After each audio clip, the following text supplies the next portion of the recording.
Breakfast at Tiffany's. What's up, Lakers fan? Welcome back to another episode of Breakfast at Tiffany. I just feel like a lifetime ago since I was here recording the show, but I'm just happy to talk about this one because this was a very fantastic win.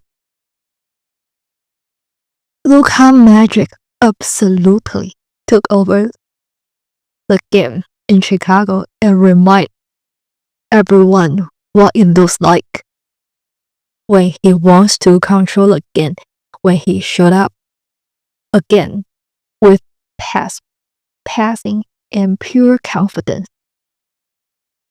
Rui Hachimura came off the bench and seemed to embrace the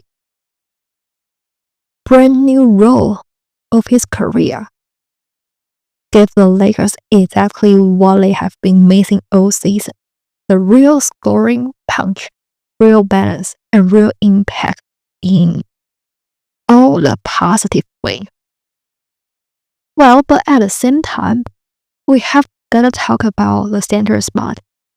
Because while some things clicked tonight, DeAndre Ayton's night raised some uncomfortable questions. I'm here breaking down Luka's takeover. Why Rui off the bench actually makes sense, as I have been talking all season. How ball security help control the game. The injury updates you need to know. And yeah, what the Lakers might have to confront, considering the uncertainty on the center spot. To confront moving forward, let's get into this. So let's start with the obvious. Luka absolutely took over the game. It's a pure dominance, pure Luka Magic show. And just show why he's been calling Luka Magic, why everyone loved him so much. We all know Luka can pass the ball anywhere on the floor, whenever he wants, wherever he wants. That's his superpower, and honestly, it's the most fun part of his game to watch. So what I love about this game is that he fully landed into that. He wasn't just scoring, he was conducting. So when you watch the game, you can just feel every possession felt intentional. He was like spraying the ball out to shooters, Rui, LaRavia, Marcus Smart, and Vando, putting them right in the rhythm. He tried his best to involve everybody into every possession, and he was also connecting with LeBron like a quarterback duo all night. That's the Lakers fans are so familiar with. And hitting Gav Vincent on the break, tossing Ayton and alley-oop. And finally, it worked this time. And also one of my favorite plays was going to the baseline, drawing the defense, and dumping the ball off to Vando under the ring for an easy dunk. That's Luka Magic in its purest form. And here's the thing Lakers fans know by now. When Luka gets his teammates involved, everyone locked in. So just take this game for example. The ball movement sharpens, guys cut harder, shots go up with confidence, and suddenly the defense starts to care too. Yes, I would say this game is a pure showcase about Luka being a phenomenal playmaker. And also something interesting here is another underrated part of Luka's game. Like, defense will never be his skill set.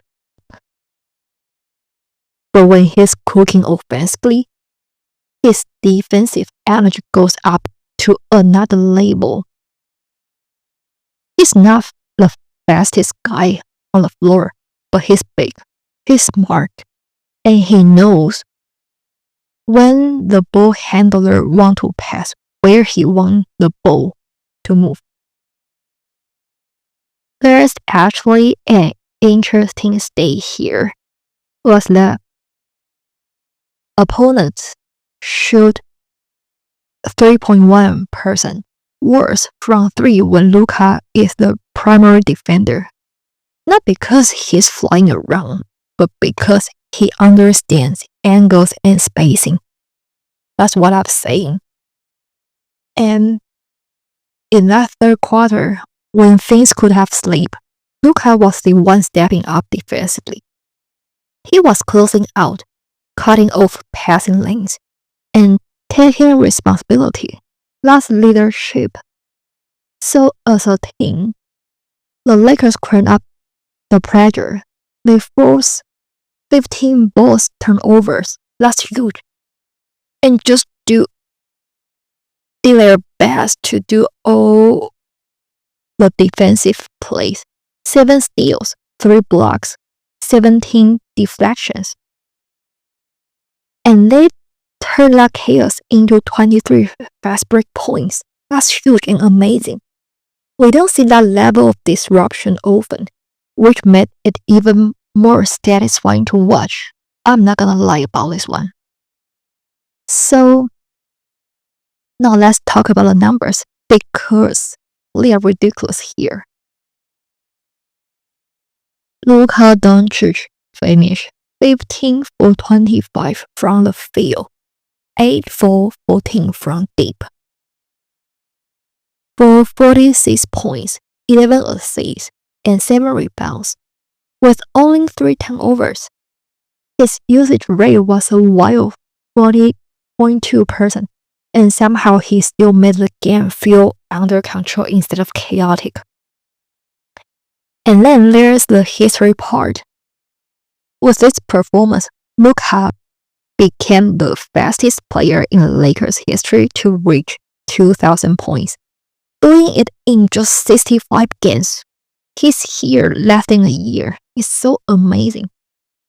And he also joined Kobe Bryant as the only 2 Lakers ever to record 45 plus points and 10 assists in a single game. That's elite company. That's superstar stuff. And that's exactly what the team needed in the moment. Especially, you guys have to remember, this game marked us the 6 years when Kobe left us. So, I love Luka took this game personally and took the Lakers personally. And that's why the Lakers fans are so in love with him. Here's another hero we're gonna talk about. It's Rui Hachimura, because this was exactly what the Lakers needed from him. So, Rui was 9 for 11 from the field, 4 for 5 from deep, finishing with 23 points, plus a steal and a block. This was not empty scoring. This was impact scoring. He closed the game, hit timely shots, and ended the night plus 22, which tells the whole story here. 14 of those points came in the second half, with only 1 miss. Easily his best game since returning from the calf strain on January 13th, and honestly probably his best game of the season so far, in my opinion. JJ Redick made the call to move him to the second unit, and this game showed exactly why that decision makes sense. This is not a punishment here. I think somehow it's better like an upskill for him. The fact is that the Lakers have been dead last in bench scoring, putting up just 26 points per game from the second unit. Bottom of the league is horrible, and we need someone to score off the bench. Here comes Rui Hachimura. The thing is that when Rui starts alongside Luka, LeBron, Austin, and now Ayton, everyone needs the ball. The ball always just goes to the stars, and Rui just basically the fifth option, even though he has the best skill in shooting and he has the highest shooting rate, but that's a theory. So coming off the bench changes everything. He gets more touches, more offensive possessions, more rhythm. Over the last 5 games, Rui has averaged double-digit shot attempts, which simply wasn't happening consistently when he was a starter. That alone explains a lot of his recent bounce back. And the key thing here is his minutes have not dropped. His role just shifted. He still finished the game. He still plays with the starters when it matters. But now he also anchors the bench scoring, which this team desperately needs.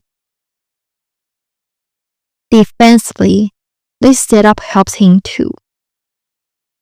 Rui has not been calling a defensive monster as well.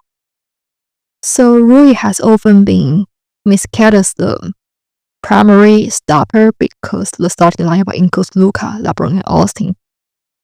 3 of them are not defensive guys. Rui has done his job, but that's not the ideal use of his skill set. With more minutes alongside high motor defenders like Vendel, Smart, and LaRivia, his defensive engagement has noticeably improved. So in this game alone, he blocked Nikola Vucevic twice and followed up with a steal on the very next possession.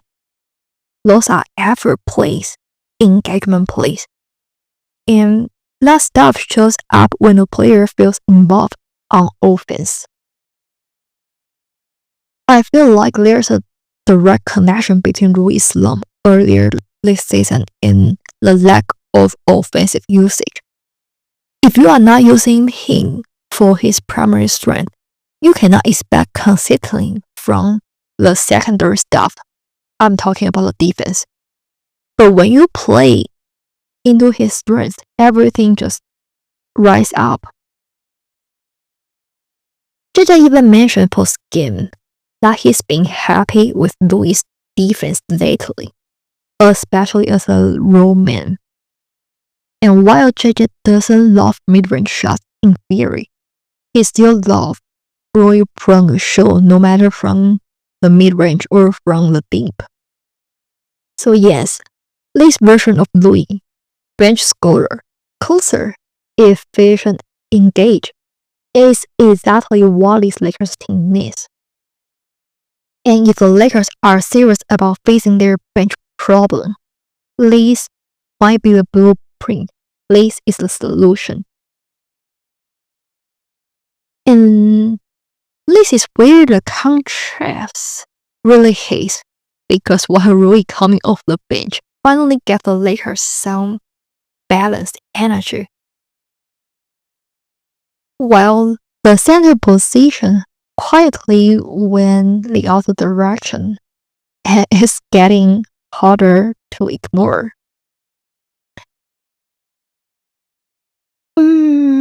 This was another night like one of the kind. DeAndre Ayton is just didn't feeling himself. Like not physically, not mentally, not emotionally. He didn't play with force. He didn't play with joy. It honestly looked like he was just going through the motions, like just doing his job to get paid. It's honestly painful to watch. I want to be clear here. I don't believe this is who Ayton is for the player. Like, at the beginning of the season, we have seen him doing so much. He's so engaged and he dominated the mid-range shot and doing everything he could to help the team stack wins. So I would be stunned if this is how it ends up. So basically, Ayton has been vocal about wanting more touch, wanting to be more involved, wanting to feel part of the offense. That's fair. But in this game, the body language didn't match the message. Last Saturday, when the Lakers played in Dallas, he did have a lot of touch. There was a stretch with him had multiple possessions where he missed easy bunnies and then jogged back on defense without urgency. They credit him with 4 offensive rebounds, which was happened by his 5 missed layups. It's somehow ridiculous. So JJ had to burn a timeout after Ayton missed so many ridiculous looks in a row. Honestly, watching it on live, it just feels like he just checked out. Like the frustration turned into disengagement. And that's painful to watch as a Lakers fan because we have lived through the era of unqualified center play. We know exactly how damaged that is. There's also the injury context here. His eye got poked in the knuckle skin, and it's fair to wonder whether that's affecting his vision or confidence. That could absolutely be part of the list. But even with that considered, the lack of force and defensive urgency is still concerning in my opinion. It was not just about missed shots, it was about effort, about presence, and about the impact he wanted to show on the court. And I had to say this, but if this continues, I truly think Pelinka should force into a conversation he doesn't want to have. I don't want to label this season a gap year, a bridge year, or a transition year. But if there's one position that feels desperate when upgrading, I would say it's a center spot. Because when the Lakers get engaged center play, this team looks so powerful, looks so competitive. And we all know how much Luka loves a lob threat and how much he relies on his pick and roll partners. Ayton has shown us the ceiling. We have seen what it looks like when he's locked in. That's why this stretch is so frustrating. The hope is that this is temporary. The fear is that the clock might be louder than we want to admit. And when your center situation feels unstable, when things don't quite feel connect in the middle of the floor, the game starts getting decided on the margins. That's where disciplines show up. That's where habits matter. And that's where the Lakers quietly did something really important in this game. credit where it's due.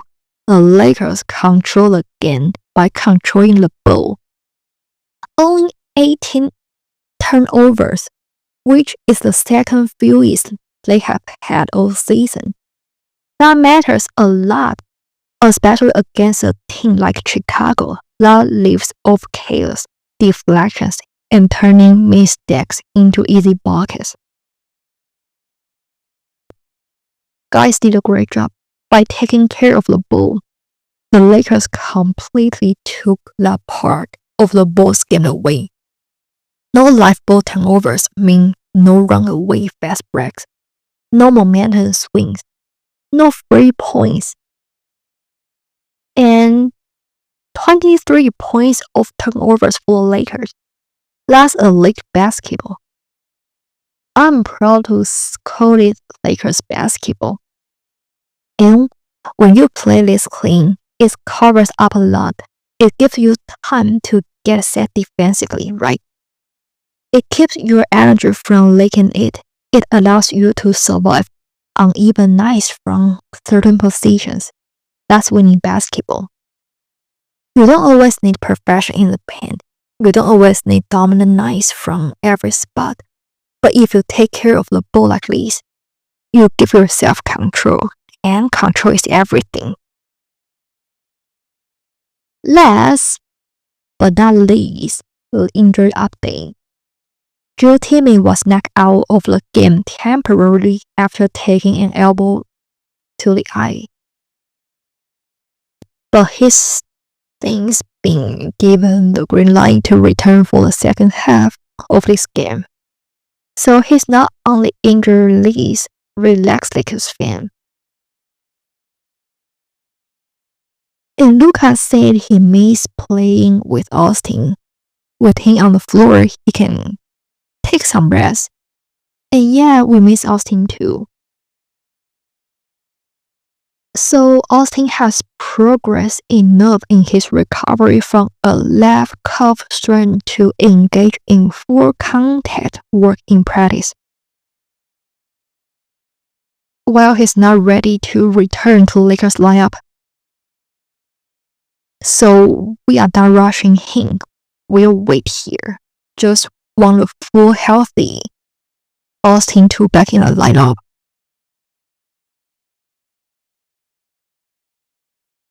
Yes, this is everything here. How you guys feel about upscale our center? I know it's tough, but let's talk about this. Anyway, drink some water. Stay warm, stay safe. While the world is getting crazy. You know, I always wish you have a great day. So yes, let's enjoy the rest of the night. I'll talk to you very soon.